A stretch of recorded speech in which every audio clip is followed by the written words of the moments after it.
L'obscurité, le silence. Puis soudain, une traînée de feu déchira le ciel. Un missile balistique nord-coréen Hwasong-12, se déplaçant à 15 fois la vitesse du son, se dirigeait directement au-dessus du territoire japonais. 12 millions de personnes à Tokyo, Osaka, Kyoto dormaient, inconscientes du danger. Les sirènes d'alerte aérienne hurlèrent à travers le Japon. Des alertes d'urgence retentirent sur chaque téléphone. Cherchez un abri immédiat, menace de missiles balistiques.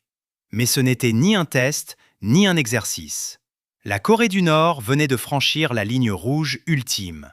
Et à 200 mètres de là, l'USS Ronald Reagan, un porte-avions à propulsion nucléaire, se mettait déjà en position. Ce qui se produisit dans les 17 minutes suivantes choqua les analystes militaires du monde entier. Car la marine américaine ne s'est pas contentée de suivre le missile, ni de le regarder voler. Elle a envoyé à la Corée du Nord un message si terrifiant, si écrasant, que Pyongyang est restée silencieuse pendant 3 mois. Ceci est l'histoire du missile qui a volé trop loin, la réponse qui a tout changé, et le jour où Kim Jong-un a appris que menacer les alliés de l'Amérique a des conséquences. Bienvenue sur l'échiquier global, votre source d'analyse des événements géopolitiques qui façonnent notre monde. Remontons 24 heures avant le lancement. Depuis des semaines, la Corée du Nord menait des essais de missiles. De petits engins, de portée moyenne, s'abîmant dans l'océan. Des provocations agaçantes, mais pas catastrophiques. Mais les agences de renseignement avaient remarqué quelque chose de différent cette fois-ci. À 2 heures du matin, des satellites de reconnaissance américains ont détecté une activité inhabituelle sur la base aérienne de Panguillon. Des transporteurs de missiles se déplaçaient, des camions-citernes arrivaient, et des équipes de lancement s'assemblaient. Les analystes de la CIA ont étudié les images. Le missile en préparation n'était pas un petit engin. C'était un missile balistique de portée intermédiaire Hwasong-12, capable d'atteindre Guam et de transporter des ogives nucléaires. Il était positionné sur une rampe de lancement, pointée vers l'est, en direction du Japon. À 3h30, le Pentagone a émis des avertissements urgents à Tokyo et Séoul. La Corée du Nord prépare un lancement de missiles imminent. Trajectoire inconnue, soyez prêts à toute éventualité. À 4h45, les systèmes de défense aérienne japonais sont passés en alerte maximale. Les batteries de missiles Patriot ont été activées. Des avions de chasse ont décollé en urgence. Mais personne ne savait où le missile se dirigerait, ni ce que Kim Jong-un cherchait à prouver. À 5h07, le missile a été lancé. Un pilier de feu massif, visible depuis l'espace. Le Hwasong-12 a fusé dans le ciel à une vitesse terrifiante. En quelques secondes, les systèmes de suivi de la force spatiale américaine l'ont verrouillé, calculant sa trajectoire et prédisant sa zone d'impact. Puis les données sont arrivées, et les officiers du Pentagone sont restés silencieux. Le missile ne se dirigeait pas vers l'océan. Il n'était pas destiné à une mer vide. Il volait directement au-dessus du nord du Japon, au-dessus de zones peuplées, au-dessus de millions de civils. À 5h10, le missile a atteint son altitude maximale de 550 km, aux confins de l'espace. À 5h12, il a commencé sa descente, toujours au-dessus du territoire japonais, toujours à Mach 15. Les sirènes d'alerte aérienne hurlèrent à travers le Japon. Des émissions d'urgence retentirent, et des citoyens paniqués se précipitèrent vers les abris. Le gouvernement japonais a activé les protocoles d'urgence. Les trains se sont arrêtés. La circulation a été interrompue. 12 millions de personnes cherchaient à s'abriter. Était-ce une attaque, une erreur, un dysfonctionnement? Personne ne le savait. À 5h14, le missile a quitté l'espace aérien japonais et a continué sa course au-dessus de l'océan Pacifique. À 5h17, il s'est abîmé en mer. Aucune victime, aucun dégât. Mais le message était sans équivoque. La Corée du Nord venait de démontrer qu'elle pouvait frapper le Japon n'importe quand, n'importe où, et par extension, les bases militaires américaines sur le sol japonais. Tokyo a immédiatement contacté Washington. La conversation fut brève. La Corée du Nord vient de faire voler un missile balistique au-dessus de notre pays, au-dessus de notre peuple. Cela ne peut être toléré. À 5h15, le commandement américain du Pacifique a donné des ordres au groupe aéronaval de l'USS Ronald Reagan. Mettez-vous en position de lancement. Préparez une démonstration de force maximale. Montrez à Pyongyang ce qui arrive quand on menace nos alliés. L'USS Ronald Reagan était déjà en mouvement. 70 avions de chasse, 5 navires d'escorte, un sous-marin à propulsion nucléaire et une mission. Envoyer à la Corée du Nord un message qu'elle n'oublierait jamais. À 5h30, l'USS Ronald Reagan se trouvait à 240 km à l'est de la Corée du Nord. L'amiral Marcus Webb se tenait dans le centre d'information de combat, la même salle où des centaines d'opérations militaires avaient été planifiées, mais celle-ci était différente. Ces ordres du commandement du Pacifique étaient clairs. Démontrez une capacité écrasante, rendez cela personnel, rendez cela inoubliable. L'amiral Webb a rassemblé les commandants de son groupe d'attaque, les pilotes, les officiers d'armement, les analystes du renseignement. Messieurs, il y a 30 minutes, la Corée du Nord a tiré un missile au-dessus du Japon.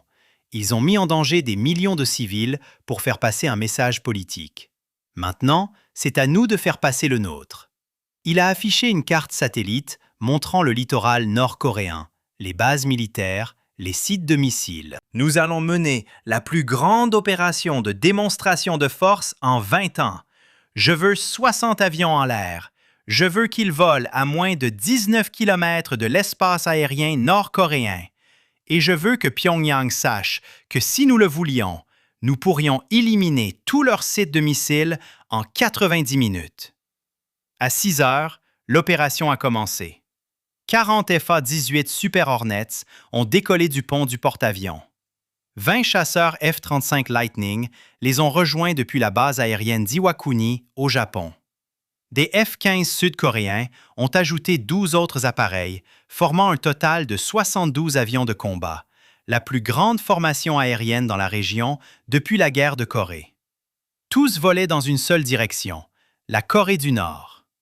À 6h30, la formation a atteint sa position, à 19 km de l'espace aérien nord-coréen. Assez proche pour être visible sur tous les radars de Pyongyang. Assez proche pour frapper, mais sans entrer dans leur espace aérien. Le message était parfait. Nous sommes juste là, nous vous voyons, et vous ne pouvez pas nous arrêter. Mais l'amiral Webb n'avait pas terminé. À 6h45, 2 bombardiers B-1B Lancer sont arrivés de la base aérienne d'Anderson, à Guam. Chacun était capable de transporter 34 000 kg d'armement. Ils ont volé le long de la côte nord-coréenne, bas et rapide, démontrant une capacité de frappe de précision. Les systèmes de défense aérienne nord-coréens se sont allumés, leurs radars traquant désespérément, mais ils n'ont pas tiré, n'ont pas intercepté. Car ils savaient qu'engager des avions américains signifierait la guerre totale. À 7 heures, l'USS Michigan, un sous-marin de classe Ohio, a fait surface à 48 km de la côte nord-coréenne. Ce sous-marin transportait 154 missiles de croisière Tomahawk, chacun capable de frapper des cibles nord-coréennes avec une précision chirurgicale.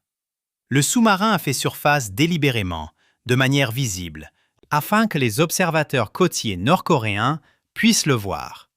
Le message était clair. Même sous l'eau, nous sommes là. Même invisible, nous vous surveillons. À 7h30, la marine américaine a mené des exercices à tir réel. Des navires ont lancé des missiles, des avions ont largué des bombes de précision. Le tout dans les eaux internationales, parfaitement légales, mais à portée de vue des positions militaires nord-coréennes.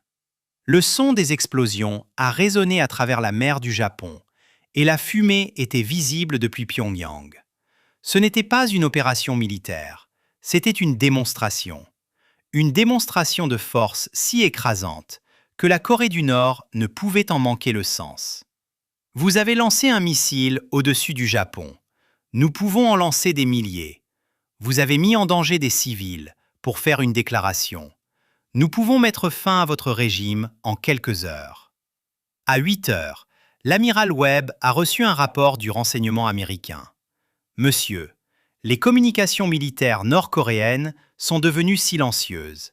Aucun trafic radio, aucune activité radar. Ils se sont tus. Non pas à cause d'une panne technique, mais par peur. Pyongyang avait compris le message. Alors, qu'a réellement prouvé cette crise des missiles? Premièrement, les provocations de la Corée du Nord ont des limites. Ils peuvent tester des missiles dans l'océan, mais les faire voler au-dessus du territoire allié déclenche une réponse écrasante. Deuxièmement, les alliances américaines sont importantes. Le Japon héberge des bases militaires américaines. Cela signifie qu'une attaque contre le Japon est effectivement une attaque contre l'Amérique. La Corée du Nord l'a appris à ses dépens. Troisièmement, les démonstrations de force fonctionnent.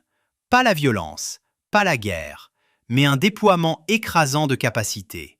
72 avions, 2 bombardiers stratégiques, un sous-marin, des exercices à tir réel à portée de vue du territoire ennemi. Cela envoie un message plus puissant que n'importe quelle déclaration diplomatique. Mais voici la réalité stratégique plus profonde. La Corée du Nord a besoin d'armes nucléaires et de missiles parce que la guerre conventionnelle serait un suicide. Leur armée a des décennies de retard. Leur économie ne peut pas soutenir un conflit prolongé. Ils comptent donc sur les menaces, sur les provocations, pour paraître plus dangereux qu'ils ne le sont réellement. Le missile au-dessus du Japon était censé démontrer leur force. Au lieu de cela, il a révélé leur faiblesse. Car les nations fortes n'ont pas besoin de tirer des missiles au-dessus de civils pour prouver leur puissance. Les nations fortes démontrent leur capacité lorsqu'elles sont mises au défi. Et c'est exactement ce que l'Amérique a fait. Cet incident a également envoyé des messages à d'autres adversaires qui observaient la scène. La Chine a vu la rapidité de la réponse américaine. 72 avions en l'air en quelques heures, coordonnés avec le Japon et la Corée du Sud. Des opérations d'alliance fluides. La Russie a vu l'engagement américain à défendre ses alliés. Aucune hésitation, aucun retard diplomatique, une action militaire immédiate. L'Iran a vu ce qui se passe lorsque l'on menace les alliés des États-Unis dans sa région. Une force écrasante apparaît à votre porte. C'est pourquoi les alliances militaires américaines perdurent, non pas grâce à des traités signés, mais parce que l'Amérique soutient ses engagements par des actions. Le Japon savait que quelques heures après la provocation de la Corée du Nord, tout le poids des forces américaines du Pacifique répondrait. C'est cela, la dissuasion. C'est cela, la crédibilité.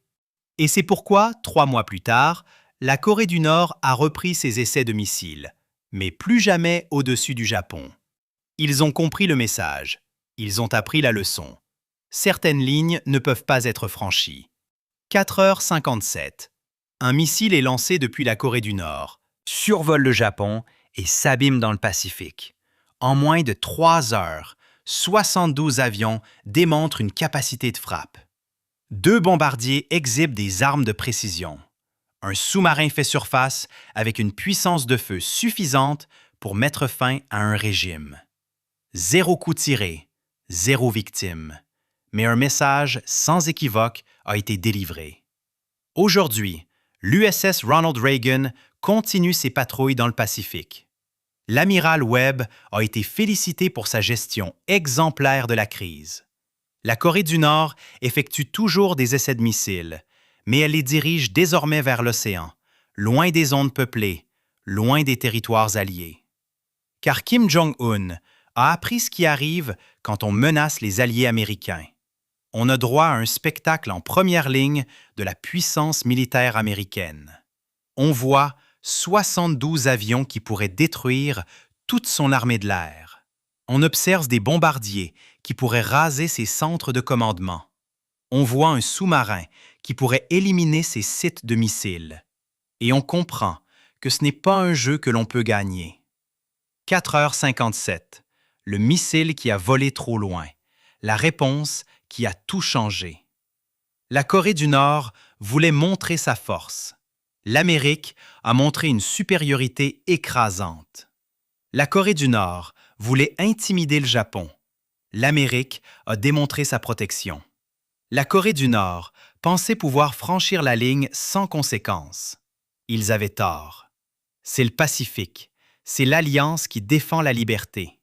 Voici ce qui arrive quand on menace les amis de l'Amérique. L'USS Ronald Reagan, 72 avions, un message. Ne nous testez pas.